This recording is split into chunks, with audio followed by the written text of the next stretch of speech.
नमस्कार, आप सभी का स्वागत है हिमेश टुडे में और मैं हूं आपके साथ सोनिया सिंह। इस वक्त मैं मौजूद हूं समाजवादी पार्टी कार्यालय में और आपको बता दें कि आज समाजवादी पार्टी के प्रमुख अखिलेश यादव ने एक बड़ी प्रेस कॉन्फ्रेंस बुलाई है और इस प्रेस कॉन्फ्रेंस का मुद्दा वो है जातीय जनगणना करता है मंत्री है वो आज समाजवादी पार्टी में शामिल होने वाले हैं और भारी संख्या में कार्यकर्ता समाजवादी पार्टी कार्यालय पहुंचे हैं। वो चाहे वो बहुजन समाज पार्टी के हों या फिर भारतीय जनता पार्टी के हों, तमाम लोग जो हैं वो पहुंचे। और जिस तरीके से कल कैबिनेट की बैठक हुई और केंद्र सरकार से ओर से जातीय जनगणना का जो फैसला कई बार से विपक्ष की पार्टियां उठा रही थी कि जातीय जनगणना करवानी चाहिए, उसको सरकार ने पेश किया। और जब से ये फैसला आया है तब से कई लोग हैं जैसे कि राहुल गांधी और कई पार्टी के नेता हैं वो लपक लिए हैं कि हम कब से इस मांग की आवाज़ उठा रहे थे और आखिरकार सरकार को झुकना ही पड़ा। और जातीय जनगणना की सरकार की जो फैसला है वो बहुत ही सराहनीय है। और अखिलेश यादव क्या कुछ कह रहे हैं तो चलिए बात करते हैं। आज सरकार तैयार हो गई है कि उन्हें जातीय जनगणना कराना पड़ रहा है। जातिवाद जनगणना का मुद्दा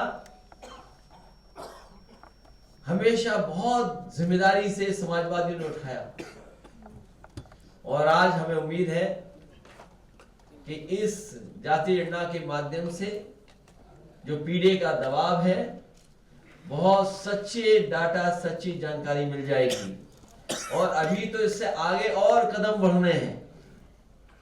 प्राइवेट जगहों पर, संस्थाओं में नौकरी, रोजगार, इन तमाम सवालों पे और बहस छिड़ेगी।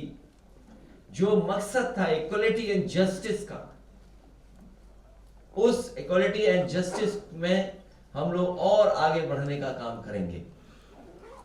साथ ही साथ आज जो श्रमिक दिवस है, मैं उसके लिए देश दुनिया के सभी श्रमिकों को बधाई और भविष्य के लिए शुभकामनाएं देना चाहता हूं। आज के वो साथी हैं जिनकी वजह से भारतीय जनता पार्टी, पूरी भारतीय जनता पार्टी अपने एयर कंडीशन से निकल करके सड़कों पे आ गई थी।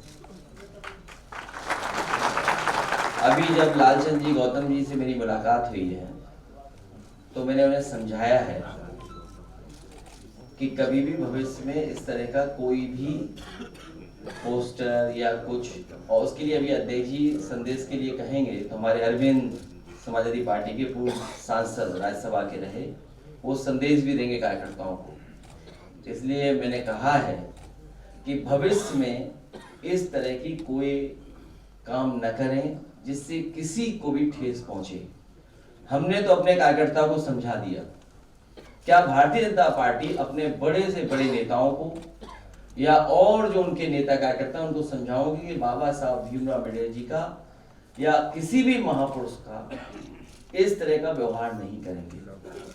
उनकी भी तस्वीरें थीं जिसपे हम लोगों ने कभी मुद्दा नहीं बनाया। समाजवादी पार्टी में हमारे साथ साथी जुड़ रहे हैं, उनका मैं बहुत बहुत धन्यवाद और आभार प्रकट करना चाहता हूं। सबसे पहले मैं नौजवान साथी बदरुद्दीन खान साहब का स्वागत करता हूं। एक पढ़े लिखे, सुलझे हुए, अनुभवी, न केवल भारत बल्कि दुनिया की चीजों को समझने वाले, समय समय पे बड़े बड़े डेलीगेशंस का हिस्सा बन करके बड़े बड़े लीडर्स और उस समय जो राजनीतिक फैसले या डिप्लोमेटिक जो चीजें हुई उनके बीच में अपने आप को काम करते हुए सीखे समझे ऐसे अनुभवी साथी को जोड़ करके हम समाजवादी पार्टी के लोग बहुत ही प्रसन्न हैं, खुश हैं। हम उनका बहुत बहुत धन्यवाद और उनके साथ जितने साथी आए हैं हम उन सब का स्वागत करते हैं, बधाई देते हैं। इनके आने से हमारी पार्टी, इन सभी साथियों के आने से हमारे दल, हमारी पार्टी को समय समय पर बहुत से लोगों को जोड़ने में, बहुत से लोगों की बातों को समझने में हमें बहुत ही सहयोग मिलेगा। इसलिए अपने साथी बदरुद्दीन खान साहब का बहुत बहुत स्वागत और बधाई देता हूं मैं।